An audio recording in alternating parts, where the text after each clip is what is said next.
Welcome to the October 19th, 2023 Board of Education meeting for Fairfield City School District. Mrs. Lane, will you call the roll? Mr. Begley? Here. Mrs. Birding Miller? Present. Mr. Clark? Mrs. Gundrum? Mrs. Shorter? Here. Mrs. Birding Miller, will you please lead us in the Pledge of Allegiance? I pledge allegiance to the flag of the United States of America and to the republic for which it stands, one nation, under God, indivisible, with liberty and justice for all. Excuse me.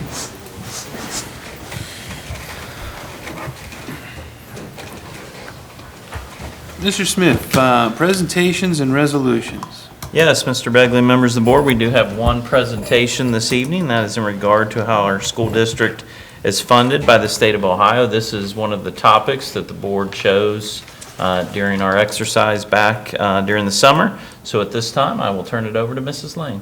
Thank you. So tonight I'm going to share just one small piece of how Fairfield state funding is calculated for the 23-24 school year, or fiscal year, actually. Funding for public schools in Ohio is based on shared responsibility, where both the state and local community must bear a proportional responsibility for making certain every student has the opportunity to receive an adequate education. For this fiscal year, Ohio is going to be distributing close to $8.5 billion to fund 611 school districts. The amount of state funding a district receives is based on the Fair School Funding Plan, and this plan is fairly new. We're actually in the third year for the Fair School Funding Plan, and it's a plan that's based on inputs, that's inputs-based model that uses research and best practices to determine the actual cost of educating a child. So again, this is a 6-year phase-in of this plan, and we are currently in the third year. So one of the key elements of the Fair School Funding formula is that funding for students is based on where they are educated, not where they live. So the prior funding formula included students that reside in our district but are educated elsewhere. So the state would include the per pupil funding in our state funding that we receive. Then they would deduct the monies from our state funding and send those monies to either those school districts or community schools where those students were actually attending. So the current formula makes much more sense that they only provide the funding for students actually sitting in our classrooms. And I will give you just a brief overview of kind of what our enrollment history has been. Now, this is based on average daily membership, so it's not actual head count, but it's the percentage of time that they spend in our district. So as you can see, the last 4 years, we have had some declining enrollment.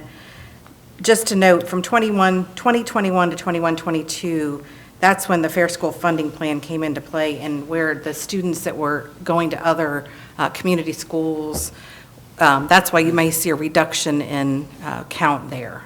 And then we are projecting a slight decline over the years in our enrollment.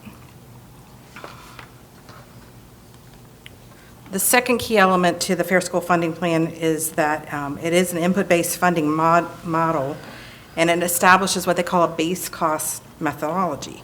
So each there's a unique base cost per pupil for each school district in the state. So they take into consideration the average for the state student-teacher ratios, minimum staffing levels, and actual costs to come up with this base cost inputs. It is being phased in over the life of that funding formula, so for fiscal year 2024, our phase-in amount is about 50%. Prior to this year, the formula used what they call base cost inputs from fiscal year 18. So these inputs have now been updated to 2022 levels. So since the base cost is the largest part of the funding formula, these updates will result in the district receiving additional revenue this year. Within those base costs, now I'm getting in the weeds a little, there are 5 subcomponents, and those are listed on the slide. For instance, the teacher-based cost, how they come up with that calculation is, it includes the average cost for a classroom teacher, what they call a specials teacher, which could be your art, music, or PE teacher, a substitute teacher, and then professional development cost. So this is a list of those base cost inputs that go into that formula. And you'll see that there's quite a bit of a percentage increase in some of those categories from fiscal year 18 to what we are now receiving for fiscal year 22. The two items that mainly are the biggest drivers for the base cost inputs are the teacher cost, which increased 8.5% from fiscal year 18 to fiscal year 22.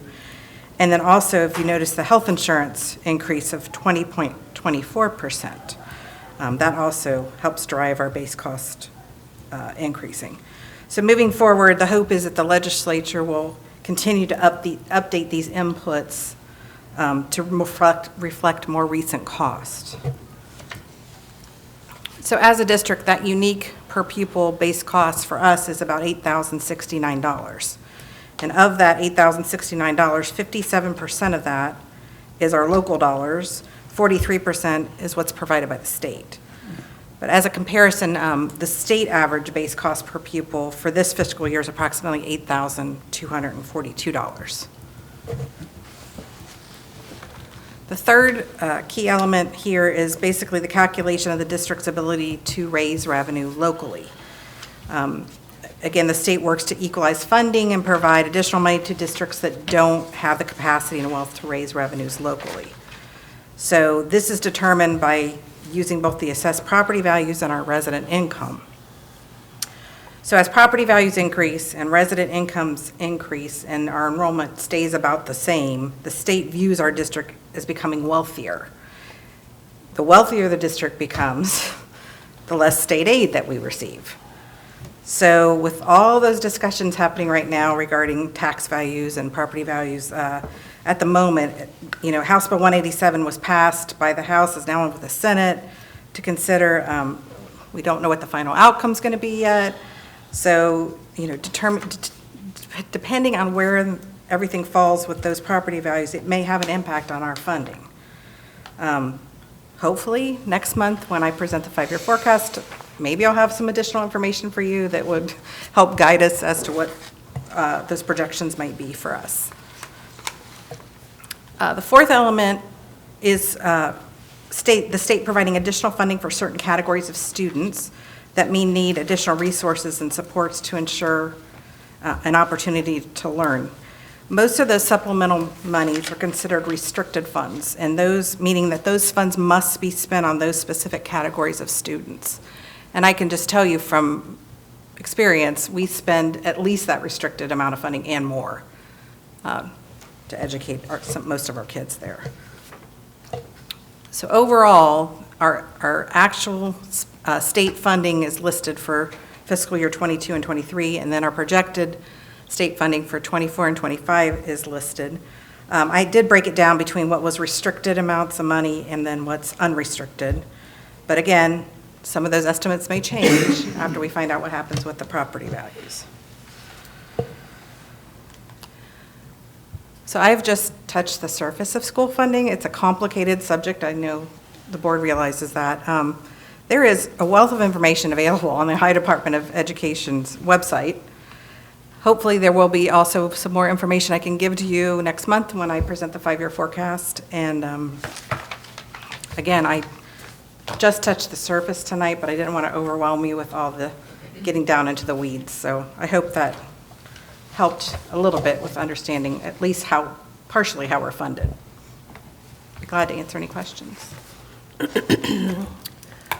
Well, one of the things that I noticed is that for our district, our total cost per pupil is $8,069. And I read some information that the voucher program that they are now implementing, it's about $8,000.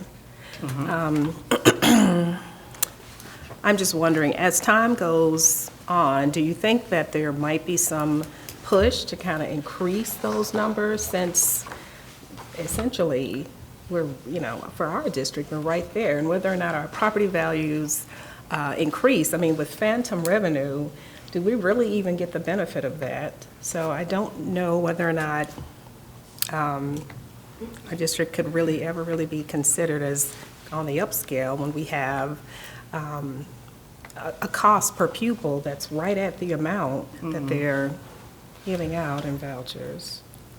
And this is just a piece of how we're funded. We do get additional revenue for other items, like special education students, That's true. for instance. We Right. do get additional funding for that. We get additional funding for preschool federal, students. yeah. So that, again, I just wanted to touch on really the biggest piece that we receive of that school funding formula, but there are additional inputs we get that with additional money attached to it. Transportation's another one. So that could be a second part to this presentation at some point, but Right. yeah, it's interesting to try and learn about all this and try to keep up with it. Well, and how many schools do we have that are considered Title I schools, since that's a federal pot of money that we also receive for certain schools that are designated As as it Title stands I? right now, 5 out of 6 elementaries qualify for Title I. Okay. And do you have any idea what that overall bucket of money winds up being? This year for Title I? I don't off the top of my head, but I can get you that information. Yeah, I'd be glad to get you that. I mean, is it pushing us to numbers that are a little bit higher than 8,000, maybe 10,000 per pupil, depending on those Title I funds? They're not spread out throughout the district, so they're just Yeah, it's for the just 5 at those elementaries, and schools. has to be used on, Mandy, I'm sorry, reading and math interventions, staff. Sorry. Anything that it's used for has to be supplemental to the core material. it's So over we and above. use a lot of that money on our reading center teachers and staff who provide those reading interventions, as well as maybe like math coaches in those buildings. Supplemental intervention materials that we may need for students as well. Gotcha. Okay. All right, thank you.